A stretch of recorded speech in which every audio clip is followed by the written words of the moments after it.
আসসালামু আলাইকুম সুপ্রিয় দর্শক, আপনি কেমন আছেন? আশা করছি আল্লাহর অশেষ রহমতে ভালো আছেন অ্যান্ড আলহামদুলিল্লাহ I am also fine. So আমি ভাবলাম যে আজকে একটা ইন্টারেস্টিং বিষয় আপনাদের সাথে শেয়ার করি। আর সেটি হচ্ছে যে একটা বইয়ের কথা আজকে আপনাদের সাথে শেয়ার করব। যদিও কিছু তথ্য বইটা আমার কাছে নাই, but I really prefer this book. বইটি হচ্ছে আহ, আল বিদায়া ওয়ান নিহায়া, রাইট। এই বইয়ের লেখক হচ্ছে আপনার ইবনে কাসির রাহিমাউল্লাহ। ঠিক আছে, যিনি তাফসিরে ইবনে কাসির একটা গ্রন্থ আছে, যিনি অনেক সুন্দরভাবে একদম অথেন্টিক ইনফরমেশন দিয়ে তাফসিরটা করেছেন। অনেক ভালো একজন তাফসিরবিদ। আহ, সকল আলেমদের কাছে মানে গ্রহণযোগ্য একটা তাফসির হচ্ছে তাফসির ইবনে কাসির। উনি একটি ইতিহাসের একটা গ্রন্থ লিখছেন, সেটা হচ্ছে আল বিদায়া ওয়ান নেহা। তো বেসিকলি আমি সেখান থেকে মেবি একদিন কিংবা 2 দিন হইব, 2 দিন হইতে পারে, এর আগে আমি একটা পড়ছিলাম, 4টা ঘটনা পড়ছি। আমার কাছে খুবই ভালো লাগছে।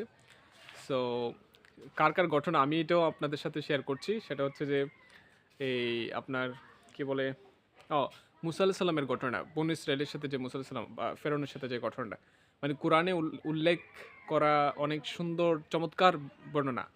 এবং এটার লাস্টে এটার সারমর্ম কী হইতে পারে, এই জিনিসটাও আসলে অনেক সুন্দর করে দেওয়া আছে। মুসা আলাইহিস সালামের ঘটনাটা পড়লাম।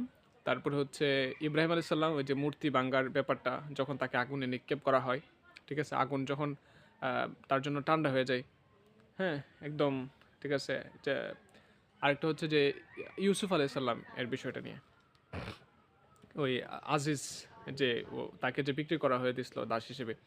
তারপর আরেকটা হচ্ছে ইউনুস আলাইহিস সালাম সম্পর্কে। তো 4টা ঘটনা পড়া হয়েছে আলহামদুলিল্লাহ। I feel very happy to read this article from Al Bidaya wa Nihaya. Um, আমার কাছে মনে হয়েছে যে আমি এই বিষয়টা আপনাদের সাথে শেয়ার করি। এবং একটি ভালো বই, আমাদের অনেকেরই আছে, আমার নিজেরও ইতিহাস পড়তে তো আমার একেবারেই ভালো লাগে না। তো 4টা ঘটনা পড়ছি। আর এই 4টা ঘটনা হয়তো আপনারা জানেন, কিন্তু যতই পড়বেন ততই মনে হবে যে মানে এর মধ্যে আপনারা নতুনত্ব খুঁজে পাচ্ছেন। ঠিক আছে? তো that's why I think that I should share with you. ঠিক আছে, ডোন্ট মাইন্ড। আমি একজন জেনারেল শিক্ষার্থী হিসেবেও আমি এটা প্রেফার করি, আমি এটা রিকমেন্ড করি to all of my viewers, যাতে করে আপনারা এটি পড়তে পারেন। And specially you can pray for me, so that যে ঘটনাগুলো আছে ওই ঘটনা থেকে যাতে আমরা we can take the advantage. Advantage তো অবশ্যই আছে, এর মধ্যে থেকে যাতে আমরা শিক্ষা নিতে পারি এবং আমাদের বাস্তব জীবনে কাজে লাগাতে পারি। This is the main thing, right?